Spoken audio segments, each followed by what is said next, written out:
భారీ బడ్జెట్తో రూపొందే సినిమాల విషయంలో జాప్యం అనేది అరుదుగా జరిగే విషయమే.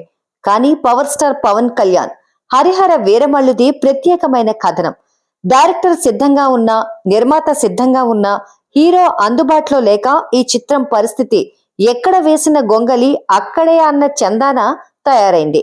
సరిగ్గా 4 ఏళ్ల క్రితం మొదలైన హరిహర వీరమల్లు ఇప్పటి వరకు పూర్తయింది కేవలం 50% మాత్రమే. ఇంకా సగభాగం చిత్రీకరణ పూర్తి చేసుకోవలసి ఉంది. కోవిడ్ రూపంలో ఈ పీరియాడిక్ డ్రామాకి ఫస్ట్ బ్రేక్లు పడ్డాయి. ఆ సమయంలో డైరెక్టర్ క్రిష్ కొండపొలం చిత్రాన్ని పూర్తి చేసి విడుదల కూడా చేశాడు. అలాగే పవర్ స్టార్ కూడా హరిహర వీరమల్లు కంటే వెనుక మొదలుపెట్టిన సినిమాలను ప్రేక్షకుల ముందుకు నిలిపిన సందర్భాలు ఉన్నాయి. కానీ హరిహర వీరమల్లు మాత్రం అలాగే ఉంది. ప్రస్తుతం రాజకీయాలలో పూర్తిగా నిమగ్నమైన పవన్ కళ్యాణ్ ఎన్నికలు పూర్తయిన తర్వాత హరిహర వీరమల్లుతో పాటు ఓజీ, ఉస్తాద్ భగత్ సింగ్ చిత్రాలను కంప్లీట్ చేయాల్సి ఉంది.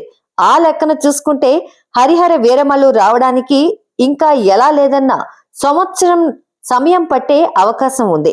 మొత్తం మీద పవర్ స్టార్ కెరీర్ లోనే ఎక్కువ సంవత్సరాలు చిత్రీకరణ దశలో ఉన్న సినిమాగా హరిహర వీరమల్లు ఓ రికార్డు సృష్టించబోతోంది.